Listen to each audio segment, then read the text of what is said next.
Hello everybody, my name is Jorge. Today I review It Chapter 2. It Chapter 2 takes place in a small town called Derry, and it has 7 main friends, and they go against a killing shape-shifting thing, called It. And most of the time takes the form of Pennywise the Dancing Clown. Now this movie is actually pretty good. I actually did enjoy this movie quite a bit. And acting wise, everyone did a pretty good job, but to me, best actors obviously was Bill Skarsgård as Pennywise and Bill Hader. For sure, those two were the best characters in the movie.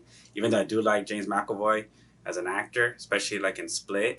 For some reason, I just liked those two way better in this movie. Movies is not what I would consider to be scary as a horror movie at all.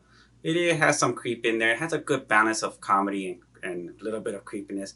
And the one thing you do get out of this It that you didn't get, let's say, in the original It in the TV series, it's pretty much this is the darkest version of it, even darker than Part One remake. It, I mean, way darker than they've done so far.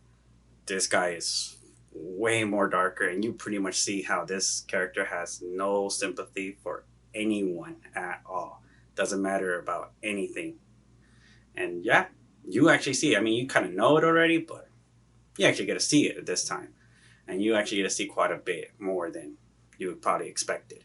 So it's actually very well done. I actually did enjoy it a lot. I did enjoy Pennywise a whole lot. Rotten Tomatoes gave a score of 68% as of right now. Audience gave it an 87.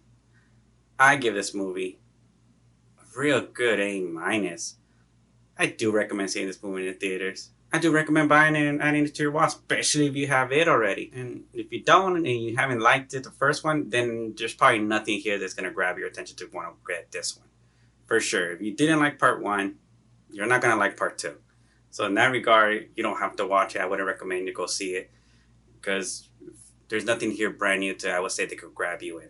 This movie is hard R. They talk a lot of shit. They say a lot of bad words. It shows a lot of blood and that type of stuff. And if that's not your cup of tea, then obviously this movie's not for you. I will say this, though. This movie is about 3 hours long.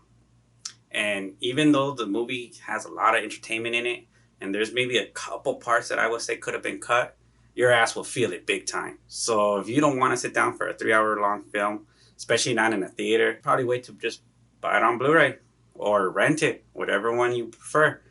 Depending if that's not your thing, because you can't put pause in a theater. So that's one thing I will say. You are going to be prepared to sit down for about 3 hours. That's just the way it is. Anyway, those are my thoughts. And as always, it's Jorge trying to save you guys money. Hit you later.